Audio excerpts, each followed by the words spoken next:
para quem não me conhece, porque muita gente é novata no CRIA, né? Sou professora de língua portuguesa e literatura e sou CRIA da Unicamp. Sou formada em letras aqui, fiz filosofia também, acabei não formando, mas fiz 3 anos. Fiz mestrado em História da Literatura, fiz doutorado em Crítica Literária, tudo aqui no IEL. Fiquei 5 anos descansando da minha última pesquisa e encontrei, por sorte do destino, o professor José Alves, que não está aqui hoje, mas que é o responsável pela Conveste, e falei: Zé, acho que eu quero voltar a estudar. Aí ele falou assim: que louca, vamos. E aí eu fiz um pós-doc com ele em História Cultural. Então, que acabou ano passado, foi minha última coisa. Agora eu estou vendo aí onde eu vou me meter para estudar, porque eu sou o tipo de pessoa que só vive se tiver motivada pelo estudo. Até porque, né, escolhi ficar na escola para sempre, né? Sou professora de ensino médio, de cursinho e de graduação. Então, hoje aqui, para mim, eu estou basicamente no meu lugar favorito do mundo, que é a Unicamp. Então, aquilo que vocês projetam ser, no futuro, eu sou o resultado. Uma cria, oficialmente. Então, para mim, é bem especial. Várias vezes que eu tive aqui, eu comecei falando sobre a importância da literatura para a gente entender o outro. Eu lembro claramente de abrir a palestra da Chimamanda, que foi a última que eu fiz, se eu não me engano, já não lembro, gente, mas acho que é. Falando sobre o quanto uma mulher nigeriana podia nos passar enquanto experiência pela literatura e pela arte para construir um processo de compreensão da diferença em nós mesmos. E vindo para cá, eu moro em São Paulo, dirigindo, eu pensei que, de fato, como muito bem eu aprendi com Antônio Cândido, a coisa que mais me interessa na literatura, e é por isso que eu sou professora de literatura, é conseguir ensinar aos meus alunos que, por meio da arte, eu posso ser um indivíduo melhor em relação à diferença. E aí a gente sabe que a gente está precisando de gente que consiga lidar com a diferença mais do que nunca. Mas hoje eu não queria falar disso. Embora esse seja um lugar primoroso da literatura, eu dou aula há mais tempo do que vocês têm idade, eu acho, de alguns de vocês. Tenho aula há quase 20 anos. E eu tenho visto cada vez mais, em uma potência muito assustadora, a desesperança. Uma sensação constante que vocês têm, nessa idade que vocês têm, de que não há um futuro pelo qual lutar. E, de fato, não há mesmo. Mas a impressão que vocês têm é que não existir um futuro seja uma coisa de agora. Ah, aquecimento global. Ah, governo fascista. Ah, verdade, tudo isso é verdade. Nunca houve futuro, gente. Futuro não existe. Futuro é uma construção nossa. O único problema que vai ter é se a gente não der conta de construir o nosso.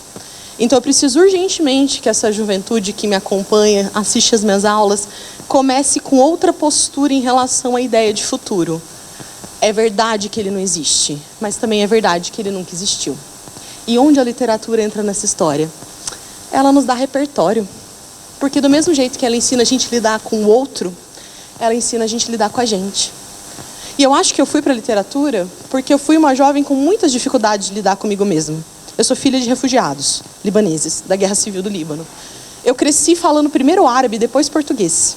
Eu escolhi dar aula de língua portuguesa, que não é minha língua materna. É um senso que, obviamente, eu não percebi com 17 anos.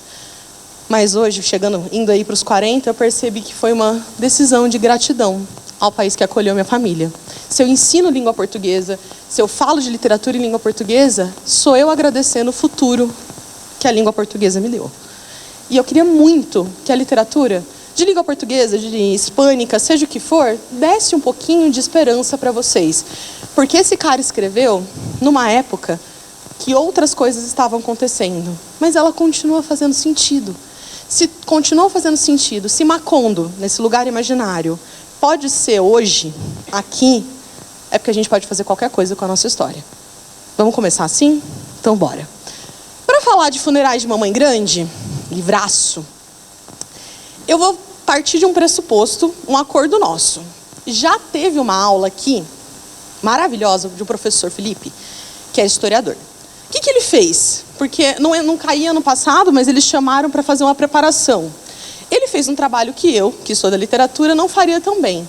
Um baita trabalho histórico sobre o que foi, né, os anos 60 na América Latina, o boom histórico da escrita do Gabo nos anos 60, como ele vai evoluir até os anos 80 para ganhar o Nobel.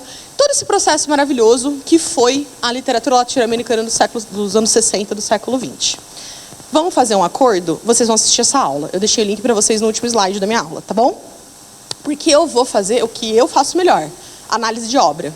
Aí, assim, vocês têm o melhor dos dois mundos. Se eu tivesse 2, 3 horas, como eu tenho nos meus cursos tradicionais, eu faria tudo. Mas eu vou fazer uma opção para ajudar vocês em literatura, já que já fizeram muito bem a parte histórica de quem é o Gabriel Garcia Marques, o que foi a Revolução Cubana, como a Revolução Cubana impacta a literatura latino-americana dessa época. Isso está muito bem feito, muito bem documentado no YouTube, tá bom? CRIA mandou muito bem nessa decisão. E agora eu vou falar efetivamente de literatura. Aqui está o Gabo, né? Essa figura curiosíssima, esse escritor que modificou a literatura latino-americana, que foi um dos nossos grandes nomes aqui, e que escreveu o que a gente inaugura, né, como realismo mágico, mas ele escreveu com uma potência de dor e, ao mesmo tempo, de esperança, que é um paradoxo, né, uma antítese, a depender do ponto de vista, que vai passar por toda essa obra que é considerada, inclusive, a pré-história da literatura do Gabo. Eles dizem que Funerais de Mamãe Grande, né, os especialistas na obra dele, seria o germe do que vai virar depois a sua obra-prima, 100 Anos de Solidão. Né? Mas sobre isso, como eu falei para vocês, eu prefiro que vocês vejam a aula que é muito mais competente que a minha nesse sentido. Este é o nosso livro. Não é qualquer livro, são 8 contos. E agora a gente vai começar a falar de teoria da literatura. Conto não é romance. Conto não é crônica. Conto não é qualquer unidade linguística de texto. Quem melhor documentou a estrutura do conto no século XX foi um cara chamado Ricardo Piglia e um outro chamado...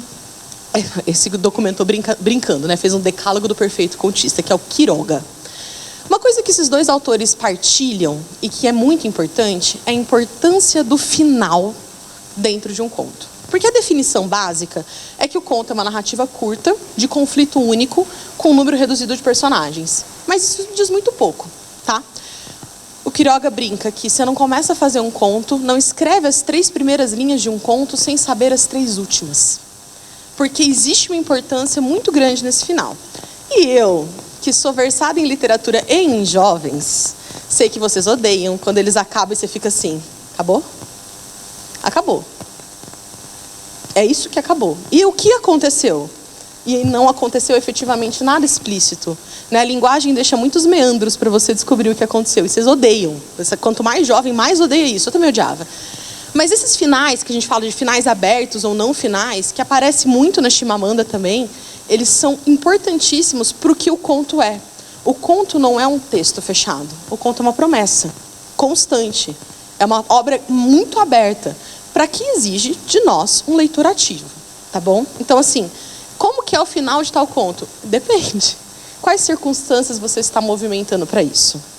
E a gente tem que tomar um cuidado, porque eu vou parecer até hipócrita, né? Eu quero que você dê conta de ser um leitor ativo e construa finais, mas eu preciso que você se paute na materialidade do texto para isso. Não é o que você quiser, é o que o texto deixa que a gente construa.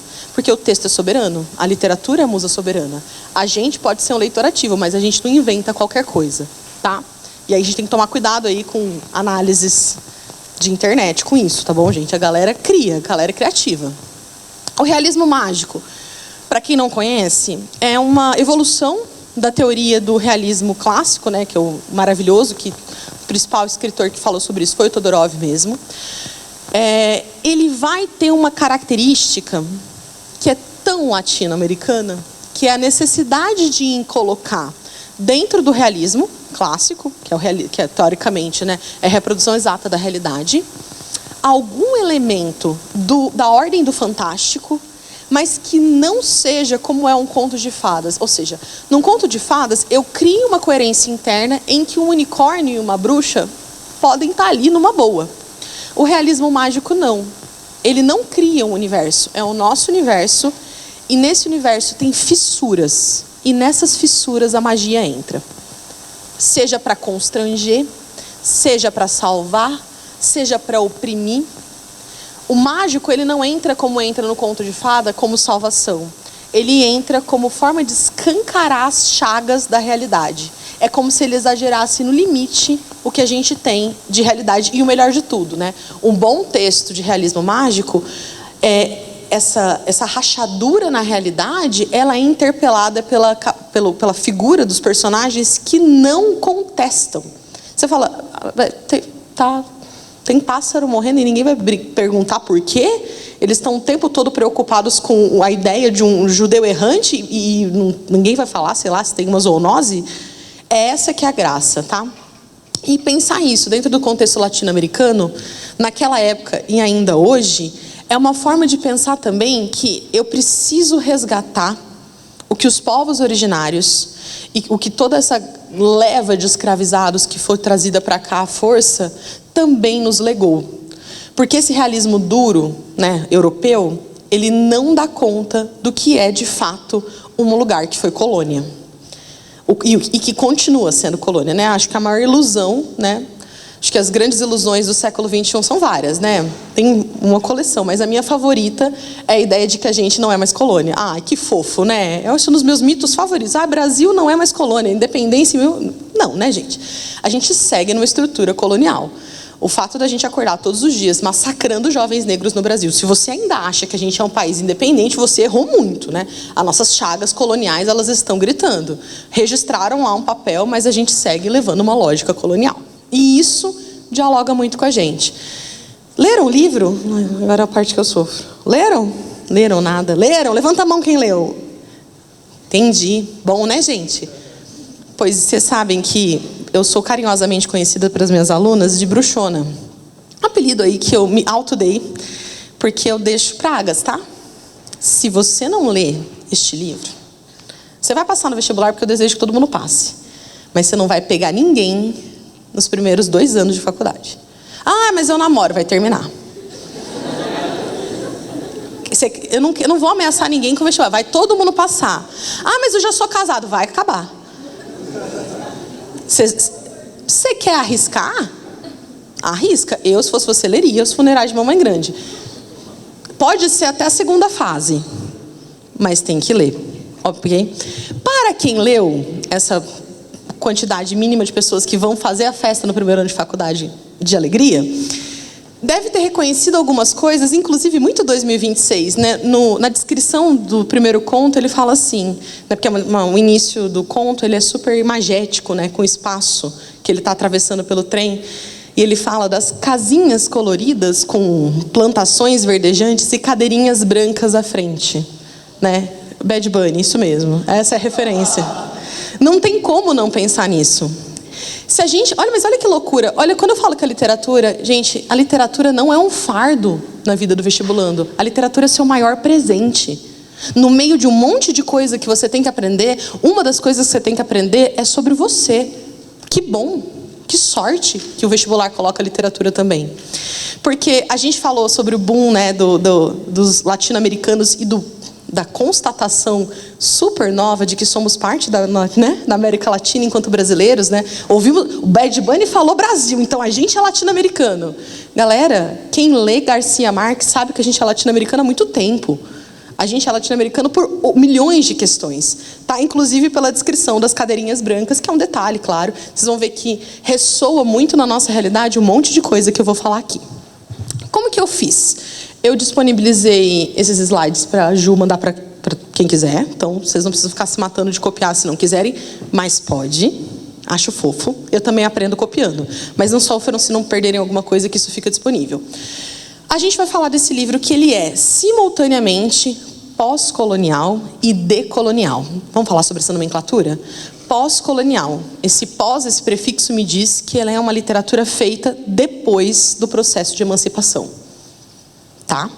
Mas ele também tem uma motivação decolonial.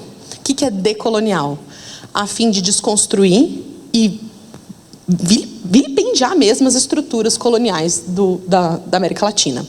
Ele está falando da Colômbia, ele escreve desde a Colômbia, ele vai para o México, mas a gente tem essa Macondo, que vai ser o lugar que ele cria e que vai reaparecer depois em 100 Anos de Solidão, como um grande símbolo da América Latina, como uma grande... Agora eu quero usar um pouquinho de nomenclatura de literatura. Metonímia da América Latina.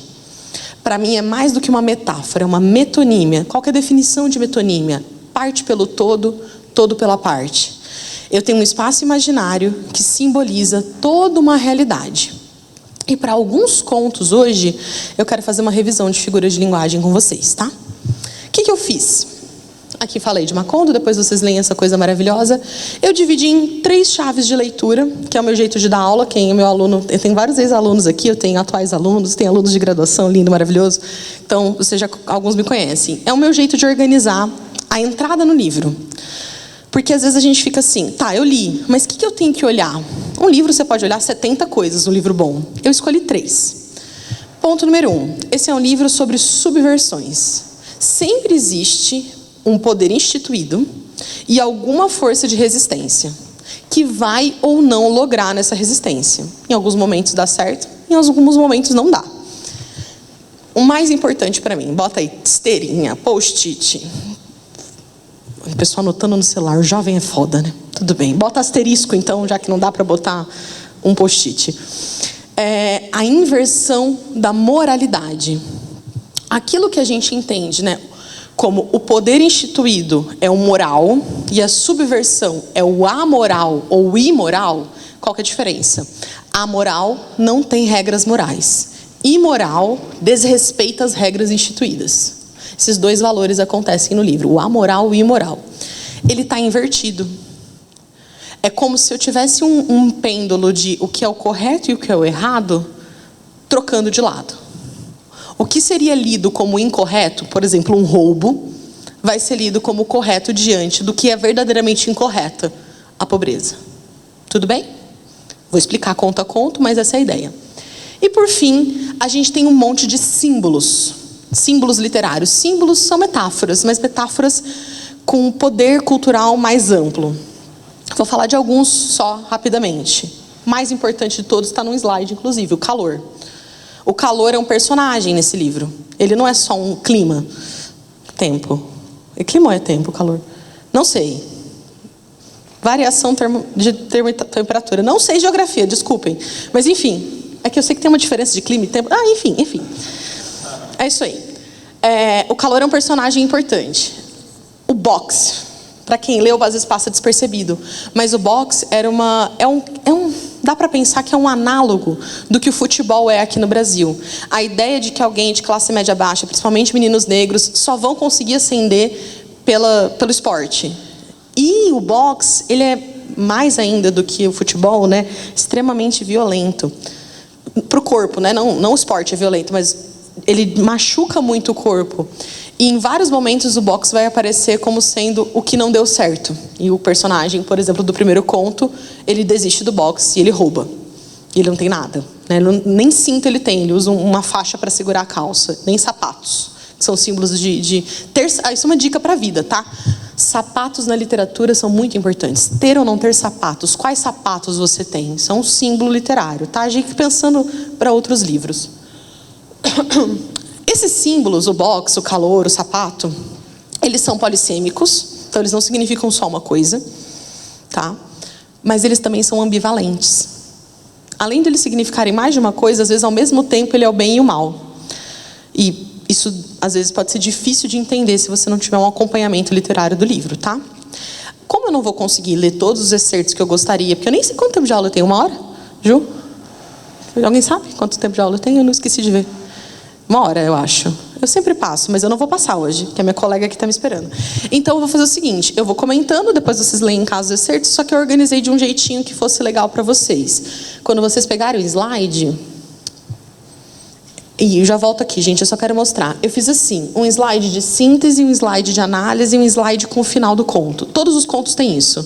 Para você, se for estudar sozinho, depois sem mim, não lembrar direitinho o que eu estava falando, você conseguir se organizar nos estudos. Muito professora ela, né, gente? Ai, tadinha, vamos. Agora volta. Outra coisa que eu quero falar aqui, usando os termos que usaria-se na América Latina, especialmente na Colômbia, a gente tem uma força que atravessa essa obra, que é o gamonalismo, que é muito similar ao que a gente tem no Brasil por coronelismo, tá? Que são figuras de poder vinculadas a a estrutura agrária, né, que no caso lá na Colômbia são as plantações de banana, principalmente. E essa estrutura de poder, ela vai ter figuras que vão fazer voto de cabresto, que vocês conhecem muito bem, vão decidir questões locais, vão nomear os alcaides, que são os prefeitos, uma mistura de prefeito e de poder político, mas também um pouquinho militar, uma coisa diferente do que a gente tem aqui, mas que é essa lógica do coronel. Tá? Eu acho muito importante a gente fazer aproximações com o Brasil, não só porque isso pode ser cobrado, independente disso seja cobrado, mas porque quando a gente consegue identificar a nossa realidade, a literatura também faz muito mais sentido, né? Então essa estrutura do coronelismo, ela vai aparecer o tempo todo. Eu falei do calor, passei o slide do calor, mas eu vou contar o que eu queria que vocês soubessem. O calor, ele é muito agressivo. Ele é um símbolo muito agressivo. Só que o calor só é agressivo se você precisa estar embaixo do sol. Ele não é qualquer agressividade, você percebe? Se você tem o direito a se proteger, e isso, o primeiro conto fala isso, você não vai olhar o calor como uma grande violência. Mas ele significa, em certa medida, esse poder opressor, sufocante. As descrições desse livro, o trabalho descritivo e o uso de modalizadores, advérbios e adjetivos, constroem um espaço que deixa a gente sem ar em alguns momentos, querendo assim se abanar também, tá? Ao mesmo tempo, e para citar Bad Bunny, é o calor que traz um pouquinho de sazon. Pelas roupas das mulheres, pela exuberância da mata, pelo jeito como as pessoas lidam com os horários. Então, eu consigo fazer uma piadinha com um forasteiro, colocando ele para sentar no lugar mais quente, porque ele não sabe que às 2 horas da tarde o sol bate exatamente ali. Mas todo mundo ali sabe. E saber como o clima funciona, de um tempo, clima, não sei. A temperatura, as chuvas, diz que a gente é daqui. E quem de fora não mexe com a gente. Me lembra, inclusive, um livro que está na lista da Unicamp, que eu adoro essa cena, eu falei para os meus alunos essa semana, que o Augusto Machado, no Vida e Morte de J.M.J. Gonzaga de Sá, ele vira e fala assim: por que esses ingleses estão segurando um pedaço da minha árvore? Isso é meu, você não sabe como isso funciona. Ele fica muito bravo que o estrangeiro arrancou um pedaço de planta. Mas é um pouco isso. Se lhes falta sazon, lhes sobra a coragem de achar que sabem alguma coisa sobre nós. E estamos no ano de pensar muito sobre soberania, né? Essa semana, inclusive, tem gente querendo dizer pra gente o que facções do nosso país são. Faça meu favor. Vamos lá. Começa para o primeiro conto. A cesta, vamos falar de símbolos? É um baita símbolo. Isso é uma herança colonial. Quem tem o hábito da cesta são os espanhóis. Tanto que aqui no Brasil a gente não usa muito esse termo. Deveria, bem gostoso, mas a gente não usa. Que é o de não só tirar um cochilo, mas parar num período do dia, sem trabalho, sem estudo, sem nada, para se recolher. Primeiro, porque você tem que dar uma descansada. Segundo, porque o calor impede que você fique na rua. Deveria ser um hábito brasileiro, não é? É uma herança hispânica, não uma herança portuguesa. E nós temos essa característica aí dessa colônia diferente. Esse conto, que chama A Sexta da Terça-feira, ele tem esse título que é tão... a palavra que eu quero aqui, singelo. É um dia de semana comum, como outro qualquer, num horário onde as pessoas descansam. Mas narra a história de uma mãe e de uma filha atravessando um trem na pior condição possível, no vagão mais quente, no vagão onde o cheiro do carvão do trem chega até elas, suja o cabelo da menina, porque elas têm que chegar em Macondo para enterrar o filho, né, e irmão. E ela chega altiva para enterrar aquele que é conhecido como o ladrão daquele lugar. E o bonito dessa história, né, que é super pesada, apesar de tudo, é que essa mãe, ela não culpa o filho. Tem um espaço super opressivo, quente, todo mundo em Macondo fica de olho nelas. Porque isso, inclusive, é o título de outro conto. Essa terra não tem ladrão. Que é uma baita ironia. Uma baita ironia, né? Claro que tem ladrão. Inclusive, o conto é sobre alguém que rouba. Ela tem uma discussão ética importante. Ela chega para o padre local, e o padre local diz assim: quem que você quer enterrar? O fulano de tal. Mas esse nome aqui não tem Tem sim, foi o cara que vocês chamaram de ladrão e mataram semana passada. E aí ele fala, tá bom, eu vou te dar a chave, né, para você fazer o sepultamento do seu filho. E tem um determinado momento que ele fala assim, você devia ter ensinado o seu filho a não roubar. Aí ela falou assim, eu ensinei o meu filho a não roubar nada que fizesse falta para alguém. E ela sai, a descrição dela ela sai com total altivez e porte. E ele, o padre, diz o seguinte, tá muito sol lá fora, você quer uma sombrinha? E ela, não, eu não preciso disso. Porque o padre já percebeu que o vilarejo inteiro está de olho nelas. A sombrinha não é para proteger do sol, é para proteger do julgamento alheio. E o sol, o calor, não é o calor. O calor é um símbolo desse olhar que já está julgando alguém que rouba para se alimentar. E como que esse menino morreu? Levou um tiro de uma mulher que tinha uma arma há 28 anos em casa e nunca tinha usado, assustou com roubo e matou este homem. Vocês percebem que quem cometeu o grande crime aqui? Né?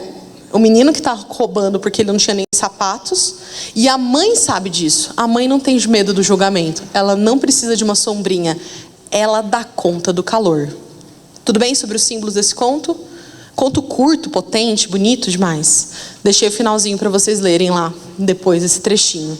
E ela fala, espero que eu empreste uma sombrinha. Obrigada, vamos bem assim. Não preciso de disfarce. O segundo conto chama Um Dia Desses. Eu tenho dificuldade, mas acho que esse é meu favorito. É o seu também? É bom, né, menino? É que dá um prazerzinho da vingança ali. Não que eu seja violenta, mas às vezes. A história é o seguinte, tem um dentista, ele chama Aurélio, não vou lembrar os nomes, tá? E ele recebe o alcaide, que é esse prefeito, esse poder local, que está com muito dor de dente, ele quer resolver a dor de dente dele. E primeiro ele se nega, eu não vou atender esse homem. Eu não vou atender esse homem. Aí a filha fala, ele diz que se você não atender, né, terá consequências. Aí ele atende esse homem. Aí ele fala, vai arrancar o dente. Tá bom, sem anestesia. E o cara vai fazer o quê? Ele tá com dor de dente, o dentista não vai dar anestesia. Aí o conto é o cara, que é o símbolo do poder, sofrendo na mão do dentista que tá arrancando. E na hora que ele tira o dente, ele fala para ele, esse aqui valeu por 20 mortos que você matou. Só que assim, não vamos aqui, né, falar, revolução. Também não, tá? Por quê?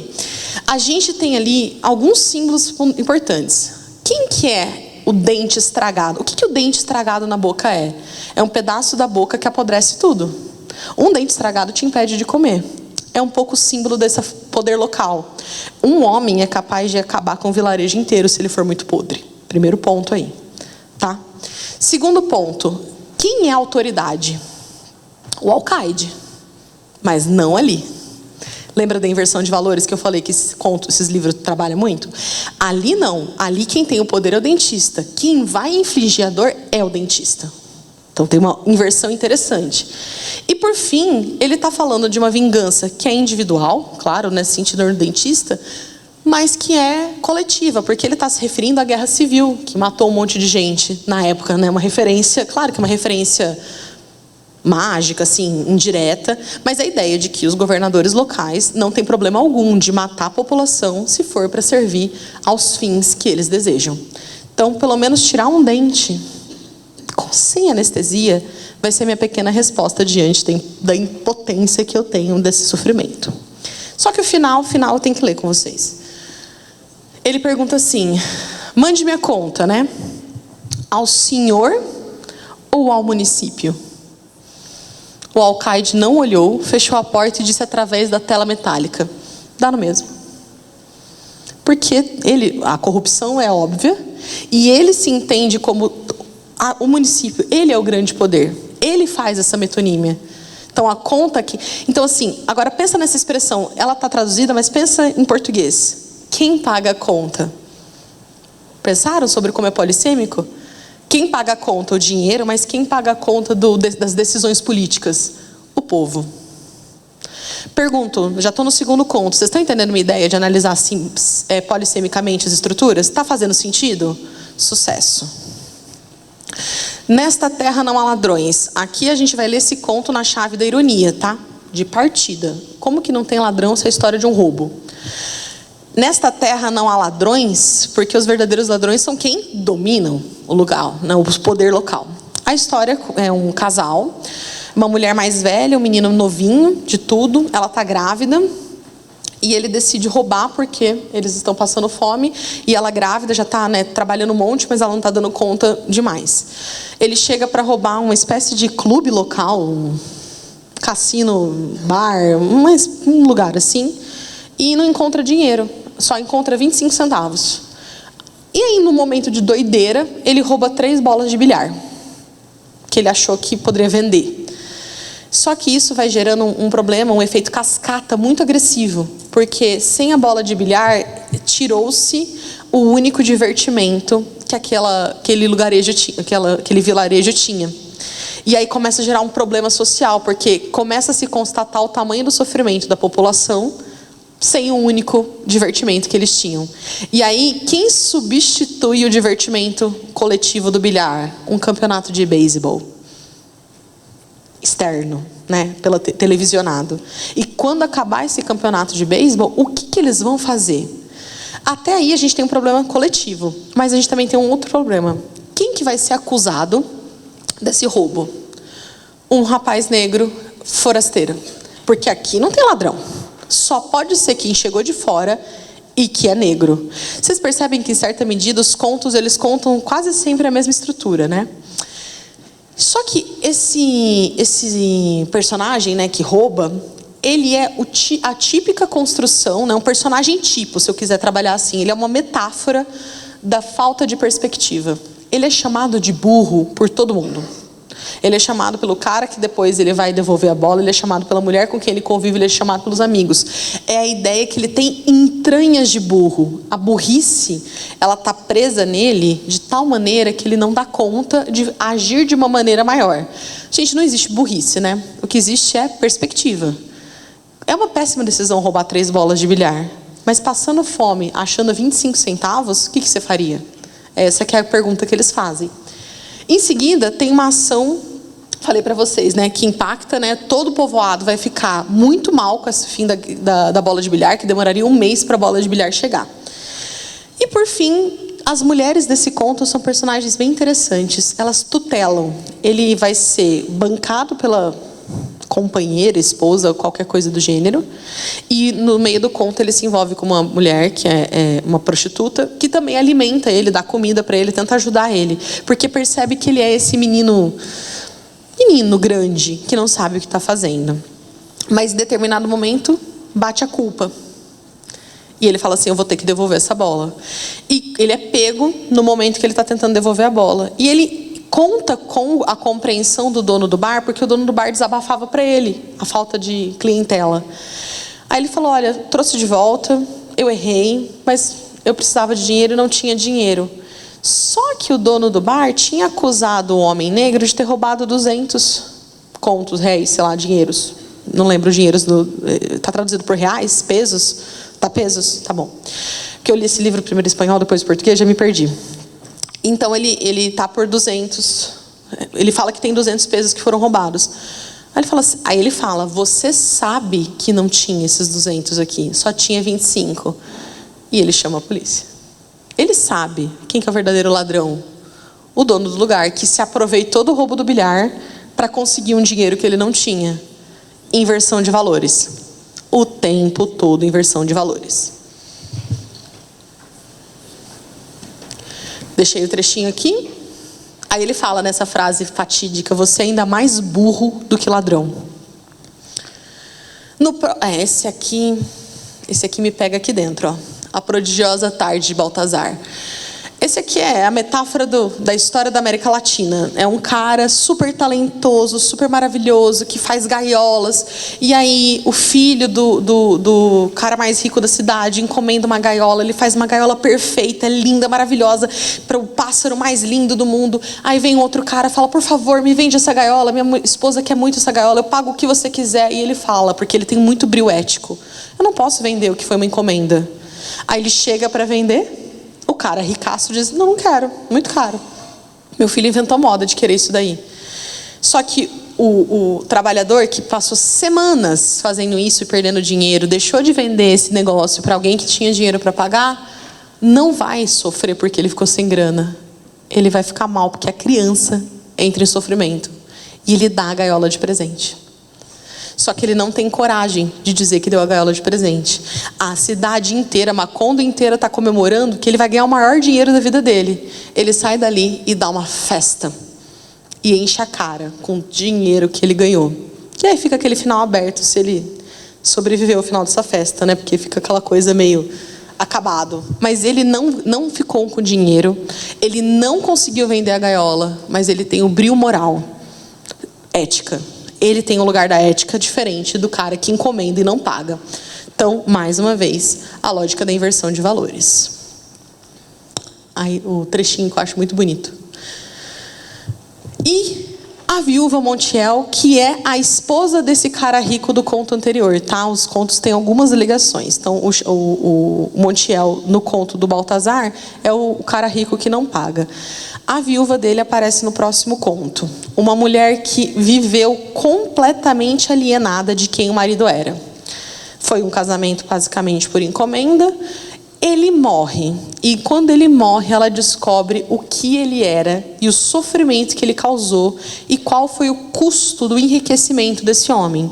O custo para ele enriquecer foi roubar, mentir, matar e todo mundo odeia ele. E ela vai ter que lidar com a herança polissêmica. Aqui o símbolo é a herança. De um lado o dinheiro dele, que todo mundo vai tentar pegar de volta. De outro a fama dele, que impede sobremaneira dela conseguir ter uma vida digna. Porque ele é odiado. E portanto, por deslocamento de sentido, ela também é odiada. Então, 2 pontos fundamentais. Ele é o símbolo máximo do gamonalismo. Não vou dizer que é o máximo porque tem a figura da mamãe grande, né? Que é o grande símbolo da dona da terra. Mas ele é esse típico coronel. E aí, do mesmo jeito que no último capítulo, Macondo inteira suspira aliviada quando morre mamãe grande, a morte dele foi motivo de festa. A cidade inteira assistindo a missa da morte dele, feliz da vida. E olha a descrição. Ele deitado ali era o mesmo homem, só que no lugar do chicote tinha um crucifixo entre as mãos. E aí tem uma crítica que atravessa esse conto, que é o fato de que as pessoas, elas são facilmente romantizadas depois do momento da sua morte. E que manter viva a memória de quem é agressor é uma conquista coletiva importante. A gente não pode esquecer, só porque alguém morreu, do que aquela pessoa fez em vida. A morte não santifica, a morte não perdoa. Tudo bem? Esse é um recado desse conto social, assim, coletivo. E ela termina a vida definhando, empobrecendo, com um único funcionário que ajuda ela e com os próprios filhos, inclusive o menino da gaiola, vivendo na Europa e mandando cartas dizendo, não dá pra gente voltar para aí que é perigoso. Abandonada. No final desse conto, o realismo mágico tem um impacto especialmente interessante. Esse vídeo aqui eu vou parar e vou ler para vocês virem comigo. Logo começou a rezar, é a viúva. Mas o segundo mistério passou o rosário para a mão esquerda, pois não sentia as contas através do esparadrapo. Ouviu por um momento a trepidação de trovões remotos. Depois adormeceu com a cabeça dobrada sobre o peito. A mão, com o rosário, tombou ao longo do corpo, e então ela viu a mamãe grande no pátio, com um lençol branco e um pente no colo, estalando piolhos com os polegares. Perguntou-lhe, quando vou morrer? A mamãe grande levantou a cabeça. Quando o seu braço ficar dormente. Esse final é muito difícil. Ponto número 1. A mamãe grande, no último conto, é uma mulher, não é uma entidade.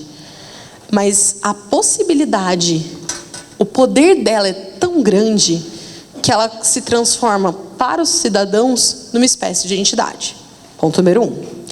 Ponto número 2. Ela está com o esparadrapo nos dedos de tanto roer as carnes das mãos. Ela literalmente come os próprios dedos de desespero. Então, essa ideia de que o poder rói a si mesmo e vai de dentro para fora matando todo mundo. Terceiro ponto. O braço fica dormente enquanto você reza. Quando o braço fica dormente, porque ela está segurando um terço, né, um rosário. Quando o braço parar de rezar, ela morre. Porque não vai mais conseguir sentir. É a ideia de que assim, não adianta a gente segurar o rosário, o crucifixo na morte.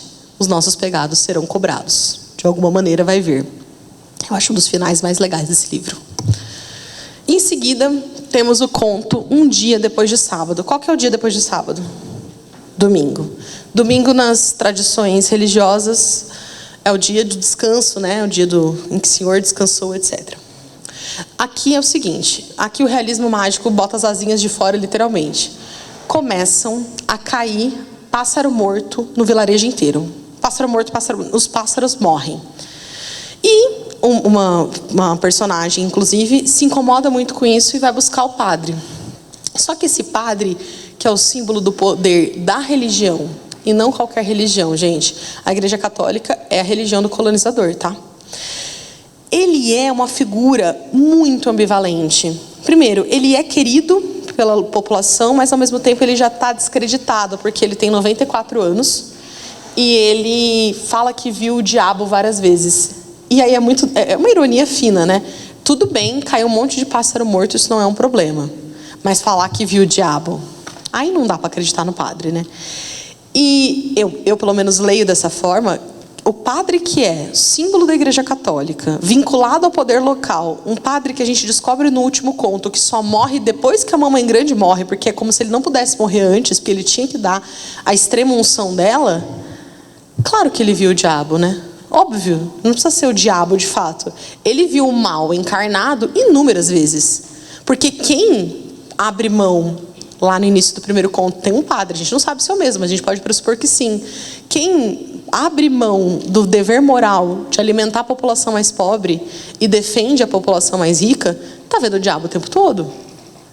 Né? Não precisa ser o capiroto de fato, né? Ele aparece encarnado em pessoas bem interessantes às vezes. É brincadeira, tá? Não precisa sair daqui para uma igreja não, tá tudo bem. E aí, ele não consegue não encontrar uma explicação para os pássaros caindo. Ele sofre com isso. Coincidentemente, um menino jovem, de classe baixa, que está passando por Macondo, perde o trem. E desce, porque ele perdeu o trem, para comer alguma coisa, para tentar pegar um hotel, para seguir viagem no dia seguinte. Quando ele olha esse homem, ele encontra quem ele precisa culpar. Ele vai dizer que é o judeu errante. O judeu errante é uma tradição da mitologia cristã, bem do princípio, que dizia que um judeu que desacreditou em Deus, em Cristo, durante o processo do cristianismo, teria sido amaldiçoado com nunca mais parar de andar por aí. Errante é a pessoa que anda por aí. Virar um andarilho como castigo por não ter acreditado que Cristo era a ressurreição divina. E aí ele fala que esse menino, que está de fato andarilho, andando para cá e para lá, maltrapilho e pobre, é o judeu errante. E ele vai ser a base do grande sermão que ele vai dar naquele dia. Um sermão para uma igreja que não ia quase ninguém, porque as pessoas não acreditavam mais nesse padre. Mas o ponto mais interessante é a tomadinha de consciência que ele dá, porque o conto se constrói de tal maneira que a gente fica o tempo todo numa estrutura meio anedótica, né, desse padre meio maluco. Mas no final ele tem uma compreensão e ele faz o melhor sermão da vida dele, né, porque ele está super tomado pela certeza de que aquele é o judeu errante. E depois de fazer esse super sermão, ele passa o dízimo, recolhe bastante dinheiro. Ele pega esse dinheiro e dá para o menino. Porque em algum momento ele percebe que esse menino não tem como voltar para casa, está desesperado. Ele tem um lapso de consciência. Então lembra, os personagens são ambivalentes. Esse cara que vê o diabo também vê a face de Deus, em certa medida. Finalzinho é tão bonito, vou ler para vocês. Então procure uma sacola grande na sacristia e recolha o mais que puder, disse o padre. E o que eu digo, disse o menino. O padre olhou pensativo, o crânio pelado e azul. Ele está falando dos pássaros mortos. As articulações pronunciadas. Dessa vez foi ele quem piscou. Diga que é para desterrar o judeu errante. Disse e sentiu que ao dizê-lo suportava o grande peso no coração. Por um momento não ouviam nada além do crepitar dos círios. Círios é uma vela, tá? No templo silencioso. E sua própria respiração excitada e difícil. Depois, pondo a mão no ombro do sacristão, que olhava com olhos redondos e espantados, disse: depois pegue o dinheiro, leve para o rapaz que estava sozinho no começo e diga-lhe que o padre mandou para ele comprar um chapéu novo. Para ele ter um pouquinho mais de dignidade. Chapéu também é um símbolo de poder, tá? Tem um conto, inclusive, do Machado, que é só sobre chapéus. E quem pode usar, e quais chapéus pode usar. Esse conto, ele faz um diálogo muito bonito com uma história eu estou sem óculos, 10? Tá bom. Com uma peça do Sófocles, que chama Antígona.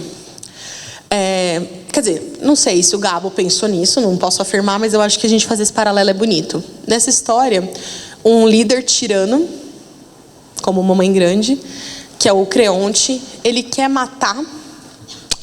manda matar Antígona, porque Antígona teria feito o sepultamento do irmão, que era considerado um criminoso. Você está juntando as histórias comigo? Tem um poder local tirânico, tem uma irmã querendo enterrar um irmão, e tem um ditador dizendo não pode. Em Antígona, quem prevalece é a lei dos deuses, né? E os deuses, eles dizem que você precisa fazer os funerais dos mortos, porque o direito à memória é um dos direitos mais importantes da nossa cultura, independente de qual seja, ocidental, oriental, todas elas, independente de religião, o culto aos mortos é muito importante. E aí Antígona desrespeita Creonte e enterra o irmão. Os deuses se vingam de Creonte. E como que ele descobre que os deuses vão se vingar? Porque Tiresias, que é a figura do profeta, do oráculo grego, um profeta cego, velho, meio lido como doido, como esse padre, ele fala com pássaros. E os pássaros começam a cair mortos, um sobre o outro. E os pássaros caem mortos porque eles comeram o cadáver do irmão dela, como abutres comem cadáver. E era um corpo que não podia ter sido comido, porque não tinha passado pela ilibação do ritual fúnebre. Resumo da ópera. Não deixar enterrar seus mortos, primeiro conto. Um poder instituído que decide acima da lei dos deuses e das leis dos humanos. Mamãe Grande. Uma figura idosa que vê no padre, nos pássaros, um sinal de mau agouro. Pássaros mortos. Pássaros são sinais de agouro de maneira geral. Se você vai para a tradição greco-latina, eles caindo mortos é sinal de mau agouro. O que acontece com Creonte? O filho mais velho dele morre em guerra, o filho mais novo dele se suicida, a esposa dele se suicida, ele se entrega para o exílio. Ele não pode sobreviver no mundo em que ele lida com o próprio mal, porque nas tragédias gregas existe a hubris e a catarse, né? A importância de você purificar os seus erros. Deixa um gancho para o último conto, que é nada mais, nada menos que dar nome para o livro. Os Funerais da Mamãe Grande. Ah, não, mentira, é um antes, que são as rosas artificiais. Mas ele vai dar um gancho da criação dessas flores. As Rosas Artificiais, ele é um conto curto, ele é um conto muito polissêmico, e ele é um conto que o jovem mais vai odiar, porque não tem resposta para nada, não entendeu nada, né? É isso mesmo, mas eu explico. É a história de uma menina que não pode ir à missa, diz ela, porque a avó... E aí eu lembrei porque eu quis fazer essa relação com Tiresias. A avó cega, mas que entende tudo que está acontecendo com ela. Essa mesma figura do profeta, tá? Ela percebe que a menina não é por isso que ela não quer ir na missa. Não é porque a roupa dela não secou, a roupa certa de ir na missa. Só que essa menina tá irritada, tá brava, tá mentindo, tá nananana. Ela chega em casa, a avó escuta ela jogar fora um monte de carta pela privada e dá a descarga. E ela vai entender, né? Deixa de entender que essa menina foi enganada por alguém. Provavelmente um parceiro ou uma parceira romântica, né? Cartas, etc. Mas o mais interessante aqui é a metáfora desse conto, porque a filha, a neta, fala para a avó: você é uma adivinha? Vou passar 5 minutos, aí a gente faz uma pergunta a menos. Eu preciso te contar por que é tão interessante essa história, senão você não vai entender. O Tiresias, vocês sabem como ele vira um profeta? Estava ele caminhando pelos prados verdejantes da Grécia, quando ele vê 2 cobras copulando. Vocês sabem o que é copulando ou vocês vão me obrigar a explicar? Sabem, né? Obrigada. E agora, por que ele faz isso? Pergunte para quem escreveu o mito grego, não sei. Ele separa as cobras. Aqui, estão se divertindo, não pode, não quero. Era um ritual mágico. Naquele exato momento, ele se transforma em mulher. E ele passa a vida sendo mulher a partir de então. Aí, certo dia, ele está de novo passeando pelos bosques verdejantes da Grécia. Ele vê de novo 2 cobras copulando. O que ele pensa? Bom, se eu separar de novo, quem sabe elas voltam, eu volto a ser homem. Dito e feito. Separou, voltou a ser homem e seguiu a vida sendo homem na vida. Então, Tiresias foi um personagem mitológico, aparece nas Metamorfoses do Virgílio, como alguém que foi homem e mulher. Certo dia, Zeus pega Hera, copulando com o deus mais feio de todos, Hefesto. Aí Zeus fala, não, você quer me pegar? Ou você pega, mas o Hefesto, bicho, o Hefesto era tão feio, que reza a lenda que a mãe dele jogou ele embora quando ele nasceu. É muito feio, vai embora. É o deus da forja, né? Aí o Zeus fica muito bravo. Aí a Hera, que é um argumento bem bom para os não monogâmicos, pensem sobre isso, diz assim, mas é que mulher sente menos prazer. Eu preciso ter mais parceiros. Aí os Zeus falam, homem sente menos prazer. Eu preciso ter mais parceiras. Aí fica nessa. Não, mulher, não. Quem pode resolver? Tiresias, né? Foi homem e foi mulher. Chama o pobre do Tiresias. Se deuses te chamarem para decidir alguma coisa, foge. Pare, se ferrou. Todo mundo se ferra. Não dá certo. Aí ele chega lá e Zeus pergunta, Tiresias, quem sente mais prazer, o homem ou a mulher? O homem. Não, desculpa, a mulher. Então o homem pode ter mais parceiros. Aí Hera fica, né? Cega ele de raiva. Só que um Deus não pode desfazer o que outro Deus fez. Zeus olha para o homem cego e fala, o que eu vou fazer com você? Dom da vidência. Pronto, você não enxerga, mas você é um adivinho. Então essa figura do adivinho cego, já viram Matrix? Também tem, não tem? É um ponto cultural que nasce na mitologia grega. Então, é o símbolo de eu não enxergo com os olhos, eu enxergo de outra forma, né? A sabedoria da figura cega. Vem dessa história.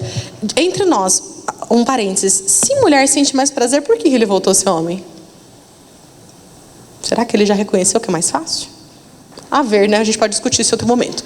Mas, enfim, essa figura do Tiresias, ela está aparecendo escondida. Marcelo, você está dizendo que ele está citando Sófocles? Não estou dizendo que ele está citando Sófocles e Virgílio. Eu estou dizendo que o Gabo trabalha com elementos culturais muito ricos e símbolos. Nada é qualquer coisa. E as rosas artificiais também não. Qual que é o trabalho dessa menina que está sofrendo de amor? Construir à mão rosas de plástico. E ela tem que fazer um tanto lá até o dia da Páscoa. E ela se empenha nisso. E aí a gente tem uma coisa importante, né? As rosas artificiais... Rosa é símbolo de quê, geralmente, quando a gente pensa em dar um buquê de rosas? Amor, né? Ela sobrou para ela o quê? As falsas. Ela constrói rosas falsas, ela vive um amor falso. Tudo bem? E a avó... Uma mulher, a figura da mulher é muito interessante desse livro. As mulheres tutelam os homens nesse livro. As mulheres são... O que é ao mesmo tempo elogioso e um fardo, né? A gente não vai discutir isso hoje, mas colocar a mulher como tutela tem lá suas ambiguidades. Aí sim, vamos para os funerais da Mamãe Grande. Que é a história do funeral dessa líder. Só que essa líder, ela é uma líder hiperbólica. Completamente hiperbólica. Hipérbole, lembra? Figura de linguagem do exagero absoluto. Ela é tudo. Ela é dona de tudo. E isso é escrito de um jeito muito curioso. Isso eu não vou conseguir não ler para vocês. Vamos ler. Já volto aqui. A riqueza do subsolo, as águas territoriais, as cores da bandeira, a soberania nacional, os partidos tradicionais, os direitos do homem, as liberdades do cidadão, o primeiro magistrado, a segunda instância, a terceira discussão, as cartas de recomendação, as contingências históricas, as eleições livres, as rainhas de beleza, os discursos transcendentais, as grandiosas manifestações, as distintas senhoritas, os corretos cavalheiros, os pundonorosos militares, sua senhoria ilustríssima, a Corte Suprema de Justiça, os artigos de importação proibida, as damas liberais, o problema da carne, a pureza da linguagem, os exemplos para o mundo, a ordem jurídica, a imprensa livre, mas responsável, a Atenas sul-americana, a opinião pública, as lições democráticas, a moral cristã, a escassez de divisas, o direito de asilo, o perigo comunista, a nave do Estado, a corestia da vida, as tradições republicanas, as classes desfavorecidas, as mensagens de adesão. Tudo é ela. Tudo é ela. Tudo que você conseguir pensar para um lado ou para o outro é ela. Consigo. Alô, Conveste. Imagina uma questão de sintaxe aqui, que te perguntasse: o que essa estratégia sintática nos traz? Gente, isso é justa posição. Tem conectivo? Tem nem verbo. É uma sobreposição para o quê? Para enumerar a grandiosidade desse poder.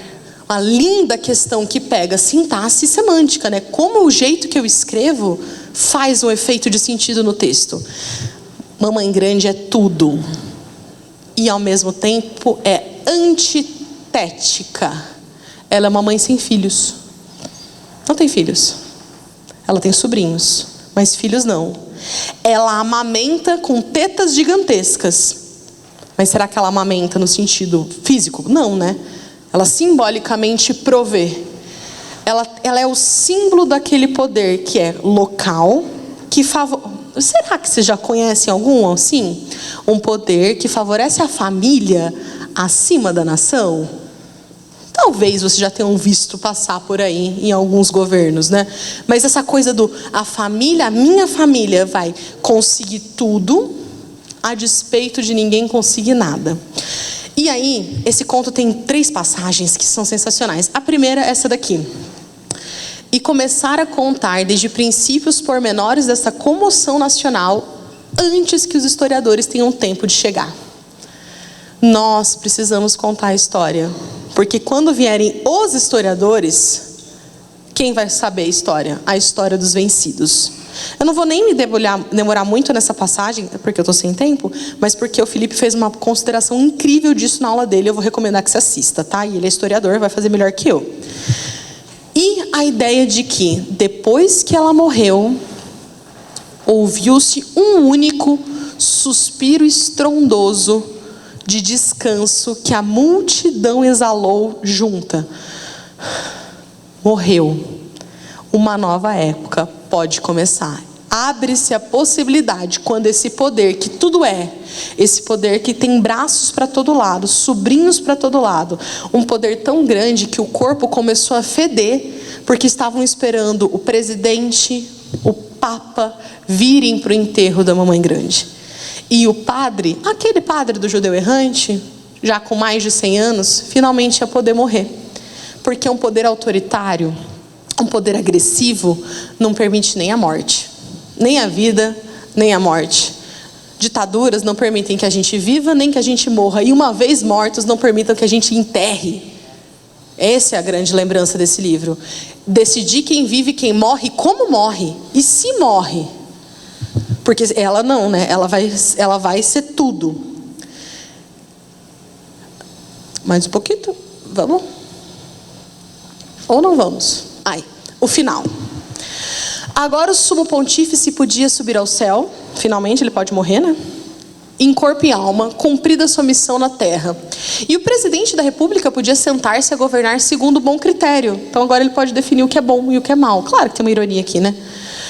E as rainhas de tudo que existe por existir podiam casar-se e ser felizes, e conceber e parir muitos filhos, e as multidões podiam erguer suas tendas segundo o seu leal modo de ver e entender nos desmesurados domínios da Mamãe Grande, porque a única pessoa que poderia opor-se a isso e tinha suficiente poder para fazê-lo começar a apodrecer sob uma plataforma de chumbo, do tipo, aqui não sai mais, né? Selaram com chumbo. Só faltava então que alguém encostasse um tamborete na porta para contar essa história. E o escamento das gerações futuras. E que nenhum dos incrédulos do mundo ficasse sem conhecer a notícia da morte da Mamãe Grande. Porque amanhã, quarta-feira, virão os varredores e varrerão o lixo de seus funerais por todos os séculos e séculos. É um jeito de terminar um livro para dizer: a literatura às vezes vai ser quem vai contar o que a história finge que não aconteceu. Eu comecei dizendo, né? Queria que a literatura devolvesse vocês a noção de futuro. E curiosamente, a literatura é tão sensacional que ela também nos devolve nosso passado. Ele termina com a esperança que a Revolução Cubana deixou para ele, né? Esse é um livro muito pautado no tempo. Mas acreditar que a gente pode sair de um governo opressor, que a gente pode viver um espaço de decisões em que as pessoas julguem pelo bom critério, tem que ser um jeito de viver. Do contrário, eles decidirão não só a nossa morte, não só a nossa vida, mas o jeito que a gente leva essa vida. Dito isso, muito obrigada.